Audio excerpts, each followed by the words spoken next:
Bonjour et bienvenue dans cette nouvelle capsule e-santé. Quels apports dans les nouvelles organisations de santé? Donc, si nous parlons de CPTS, tout d'abord l'acronyme CPTS signifie Communauté pluriprofessionnelle territoriale de santé. C'est une nouvelle forme d'exercice coordonné proposée aux professionnels de santé dans le cadre de la loi Modernisation de la santé de 2016. La stratégie est de mieux organiser les parcours des patients à l'échelle d'un territoire défini en ayant justement une prise en charge coordonnée et sans rupture pour le patient.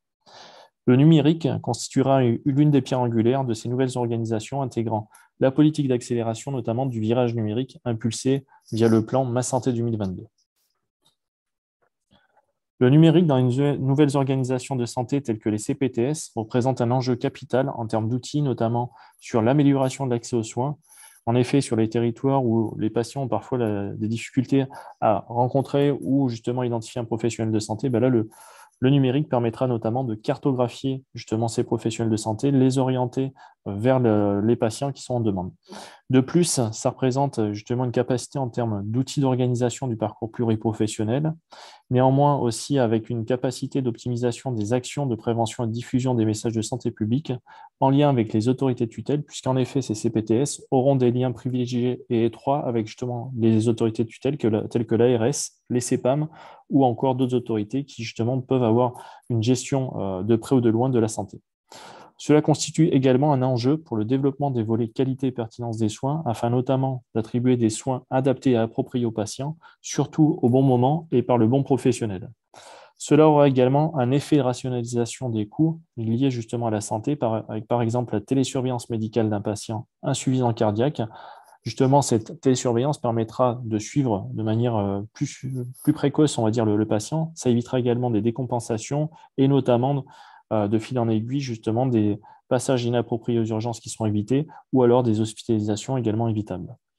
Cela constitue également un enjeu d'accompagnement des professionnels de santé pour favoriser les échanges, la coordination et la coopération interprofessionnelle, et enfin en termes de gestion de crise avec des mesures plus adaptées aux besoins locaux et à la bonne échelle, justement, dans lequel, encore une fois, le numérique pourra contribuer et justement constituer un réel enjeu.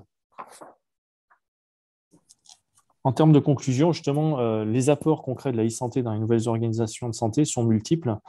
Comme on peut le voir sur ces diapositives, ça peut aller du volet e-triage, c'est-à-dire que la technologie numérique va permettre en effet de trier, d'orienter les patients vers les bons professionnels au bon moment. C'est ce qu'on peut appeler la graduation des systèmes de santé ou des parcours de santé.